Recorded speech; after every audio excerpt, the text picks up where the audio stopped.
हम लोग विज्ञान की इस जो है वीडियो में आप लोग पढ़ रहे हैं जीव जन्म कैसे करते हैं। तो इसमें अलैंगिक जन्म, काय जन्म और लैंगिक जन्म के विषय बताया जा रहा था। आप लोगों को इससे पहले पढ़ाया गया था पिछले वीडियो में पौधों में लैंगिक जन्म। अब आपको पढ़ना है जंतुओं में लैंगिक जन्म। जंतुओं में लैंगिक जनन।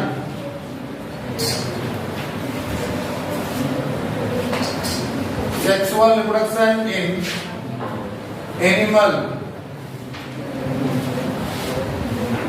तो जंतुओं में देखिए जनन, लैंगिक जनन उन्हीं जंतुओं में होता है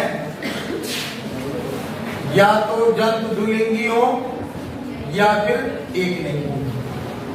ठीक, तो द्वि अर्थात लैंगिक जन्म के आधार पर इसको हम ऐसा भी कह सकते हैं द्विलिंगी जंतु और एक लिंगी जंतु। तो पहले हम इसको समझते हैं एक लिंगी जंतु क्या है। एक लिंगी जंतु तो हमारे पर्यावरण में, वातावरण में बहुत सारे जंतु ऐसे पाए जाते हैं, अधिकतर जंतु जिनमें लैंगिक द्विरूपता पाई जाती है। लैंगिक द्विरूपता अर्थात नर जनन अंग एक प्राणी में तथा मादा जनन अंग दूसरे प्राणी में, अलग अलग दोनों होते हैं। तो ऐसे जंतु जिनमें दोनों लिंग में से, क्योंकि आप लोग जानते हो लैंगिक जनन के अंतर्गत दो लिंग का होना आवश्यक है, नर लिंग और मादा लिंग। जैसे वहां आप लोगों ने पढ़ा था, इसको जीव विज्ञान ना कह करके विज्ञान ही कहेंगे भाई। आए जीव विज्ञान दे दिया था, विज्ञान है विषय आपका। तो नरलिंग और मादा लिंग, तो आपने कुछ भी पढ़ा था नरलिंग पुंकेसर है और मादा लिंग क्या था। तो इसी प्रकार से आप जंतुओं में पढ़ेंगे नरलिंग। नरलिंग अगर हम बात करें मानव की, सीधे आते हैं बात पे, मानव की बात करें तो मानव में नरलिंग होता है वृषण। क्या होता है? वृषण। और मादा लिंग होती है अंडाशय। ठीक, अगर हम जंतुओं में मानव की बात करें, अधिकतर जंतुओं में वृषण और अंडाशय यही होते हैं। नरलिंग वृषण होता है और मादा लिंग क्या होती है? अंडाशय। ठीक, हम इससे पहले ये पढ़ चुके हैं कि लैंगिक जनन के लिए दो युग्मक की आवश्यकता होती है, नर और मादा युग्मक। नर युग्मक और मादा युग्मक आपस में संलयित होते हैं तो युग्मनज बनता है, युग्मनज से भ्रूण बनता है और भ्रूण वहां पढ़े थे वनस्पति में तो भ्रूण से बीज बनता था। यहाँ भ्रूण से क्या बनेगा? बच्चे का निर्माण होगा। पहले अंड बनेगा, फिर अंड से बच्चे का निर्माण होगा। बहुत सारे प्राणी अंडीज होते हैं और बहुत सारे प्राणी जरायुज होते हैं। जो अंडे देते हैं उन्हें अंडयुज कहा जाता है। जो अंडे देते हैं उन्हें क्या कहते हैं? अंडयुज, ओविपारस। और जो बच्चे देते हैं उन्हें कहते हैं जरायुज। क्या कहते हैं? जरायुज। इसको ध्यान रखिएगा, जो अंडे देते हैं उन्हें अंडयुज और जो बच्चे देते हैं उन्हें, बच्चे को जन्म देते हैं उन्हें जरायुज कहा जाता है। जैसे मनुष्य, गाय, भैंस, बकरी, भेड़, घोड़ा, हाथी, ये सब बच्चे को जन्म देते हैं। और अंडयुज में जैसे सांप हो गया, मछली हो गई, छिपकली हो गई है, और भी पक्षी, कीट पतंगे, ये सब क्या होते हैं? अंडयुज होते हैं, अंडे देने वाले होते हैं। और ये बच्चे देने वाले होते हैं। समझ ना इस पॉइंट को? तो वही नर और मादा युग्मक अंडे का निर्माण करते हैं और उसी अंडे को जो है ये अंडयुज प्राणी होते हैं। जबकि जो जरायुज प्राणी होते हैं उनमें अंडे बनते हैं, अंडे का डेवलपमेंट भ्रूण भ्रूणीय विकास होता है, परिवर्धन होता है और बच्चे बनते हैं और उन बच्चों को डायरेक्ट जन्म दिया जाता है। ठीक। और इनमें अंडे में भी क्या होता है, जन्म तो दिए जाते हैं अंडे को, लेकिन अंडे को भी सेना पड़ता है। पढ़े होंगे आप लोग, मादा पक्षी अंडे को सेती है, अंडे सेना।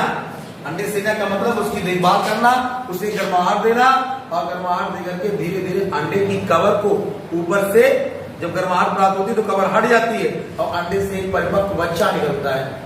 वही बच्चा आगे चल करके क्या बनता है, पक्षी बनता है, जो भी है। ठीक, समझ गए ना। तो एक लिंगी जंतु और द्विलिंगी। तो एक लिंगी जंतु किसे कहते हैं, जिनमें नर और मादा अलग अलग होते हैं। नरलिंग एक जंतु में, मादा लिंग दूसरे जंतु में, तब उसे कहते हैं एक लिंगी। ठीक। द्विलिंगी में ऐसे भी प्राणी आपके तरफ या चारों तरफ पाए जाते हैं जो द्विलिंगी होते हैं। एक ही प्राणी के अंदर दोनों लिंग, नरलिंग वृषणवी और मादा लिंग अंडाशय दोनों पाया जाता है। जैसे कि केचुआ, केचुआ क्या है, द्विलिंगी है। केचुआ द्विलिंगी है। ठीक। जोंक है, जोंक बोलते हैं, जोंक, ये द्विलिंगी है। ठीक। ऐसे और भी प्राणी तो मान के चलो कार्डेटा संघ में नहीं, हेरेरा संघ में आते हैं। इसके अलावा प्लेटियन में आता है यकृत, क्रेम, ये द्विलिंगी होते हैं। ठीक। तो बहुत सारे प्राणी ऐसे भी हैं जो द्विलिंगी होते हैं, अर्थात उनमें एक ही प्राणी के अंदर नर और मादा दोनों लिंग पाए जाते हैं। केचुआ जो कि कृत्रिम, और एक लिंगी जंतु में आपका हो गया मनुष्य है, गाय, शेर, भैंस, बकरी, चीता, सर्प, पक्षियां, जितने पक्षी हैं अधिकतर पक्षी क्या होते हैं, एक लिंगी।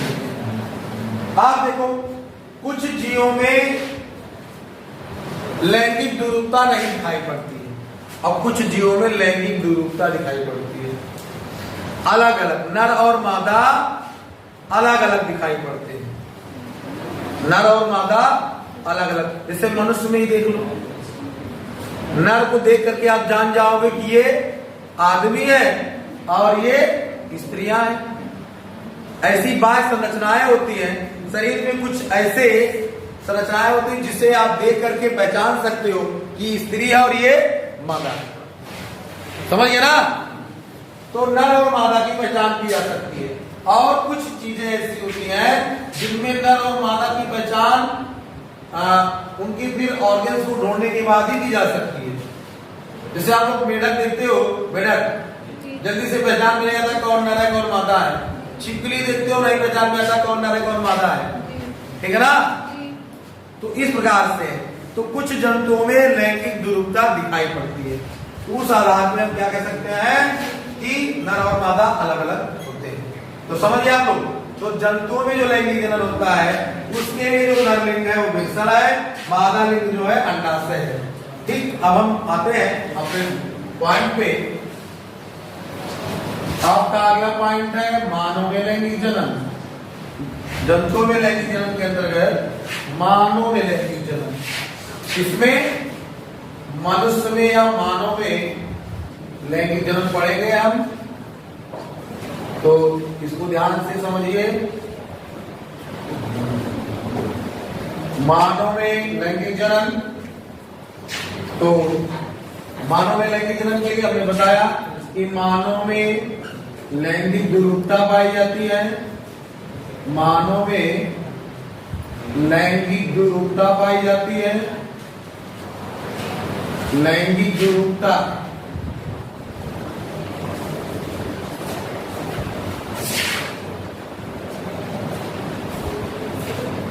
अर्थात मानव जाति में नर एवं मादा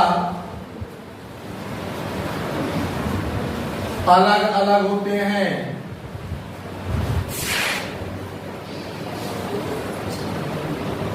जैसे क्या कह पाएंगे हम, जैसे पुरुष एवं स्त्री।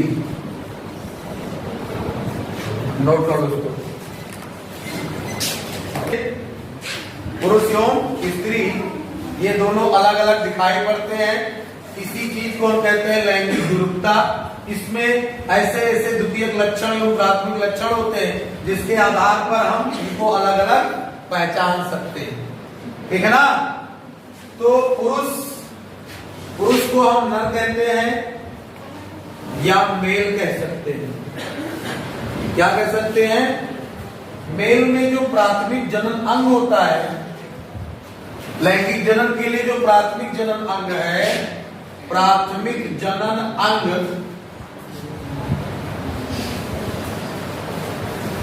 वो विषण है। और वो विषण कितना बार? एक जोड़ी विषण, एक जोड़ी विषण होता है। मानव में अर्थात पुरुष में प्राथमिक जननांग एक जोड़ी विषण होता है जो विषण कोष में थैलीनुमा विषण कोष में बंद रहता है, ठीक। इसे शरीर के बाहर रखा गया है। इसे विषण को मनुष्य में शरीर के बाहर रखा। कुछ जंतु ऐसे हैं जिनमें विषण शरीर के अंदर ही होता है, लेकिन मनुष्य में ये शरीर के बाहर रखे गए हैं। भ्रूणावस्था में शरीर के अंदर ही होते हैं। जन्म से पहले, जन्म के कुछ पहले ये विषण शरीर के बाहर आ जाते हैं। ये 3 डिग्री सेल्सियस टेम्परेचर का कंट्रोल करते हैं। अगर शरीर का टेम्परेचर बढ़ गया तो ये 3 डिग्री सेल्सियस घटा सकते हैं, घट गया तो ये बढ़ा सकते हैं। इनका टेम्परेचर घटता बढ़ता रहता है, ठीक। अगर ये विषण जो है शरीर के अंदर होते तो टेम्परेचर बढ़ जाने के कारण जो स्पर्म है, स्पर्म टेम्परेचर पे नष्ट हो जाते हैं। इसलिए ये 3 डिग्री सेल्सियस टेम्परेचर घटा के और बढ़ाकर स्पर्म को बचाए रखते हैं। इसीलिए विषण को कहाँ रखा गया है? नेचर ने, प्रकृति ने स्वयं है नर में, जंतुओं के नर में विषण को कहाँ रखा है? शरीर से बाहर, अर्थात स्पर्म का जो फॉर्मेशन होता है शरीर के बाहरी विषण के अंदर होता है, ठीक। ये प्राथमिक जनन अंग है, एक जोड़ी विषण। इसके साथ सहायक अंग भाग बताएंगे। अब आइए मादा में। मादा को हम फीमेल कहते हैं। क्या कहते हैं? फीमेल। और इसका जो प्राथमिक जनन अंग है वो क्या है? एक जोड़ी अंडाशय, एक जोड़ी अंडाशय। स्त्रियों में उदर गुहा में जो है, मान के चलो आहार नाल जहां है आपकी में, अमाशय के नीचे पहुंचने के बाद दोनों तरफ, एक इस साइड में एक इस साइड में, एक जोड़ी अंडाशय उपस्थित होती है, ठीक। तो एक जोड़ी अंडाशय उपस्थित होती है। अब ये जो विषण है, ध्यान दीजिए, इसे प्राथमिक जनन अंग क्यों कहा गया? विषण को प्राथमिक जनन अंग क्यों कहा गया? क्योंकि ये नर युग्मक शुक्राणु का निर्माण करता है ना। मानव में जो नर युग्मक है वो शुक्राणु है। नर युग्मक क्या है? शुक्राणु। क्या है? शुक्राणु, जिसे स्पर्म कहा जाता है। ये आगुणित होता है। क्या होता है? आगुणित। अब मादा युग्मक क्या होती है? मादा युग्मक को ओवम कहा जाता है, अंड कोशिका, ओवम। ये भी आगुणित होती है, ठीक।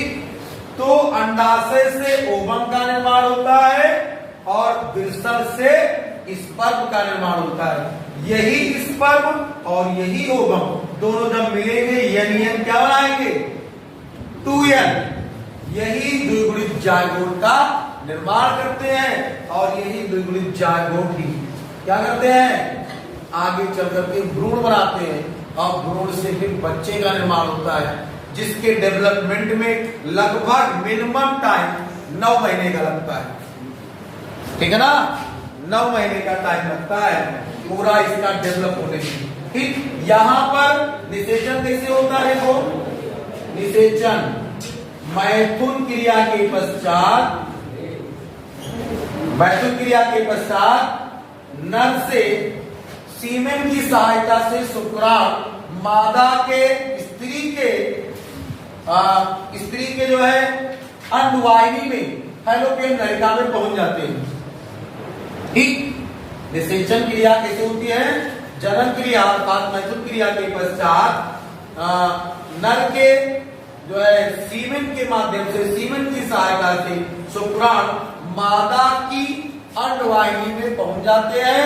अंडवाहिनी में पहुंचकर अंडवाहिनी में अंड उपस्थित होता है, उस अंड से शुक्राणु जुड़ जाता है और दोनों जुड़ करके क्या बना लेते हैं, शुक्राणु धन अंड, दोनों की जुड़ने की जगह कहलाती है निषेचन। नर तथा मादा युग्मकों के संलयन की क्रिया निषेचन कहलाती है।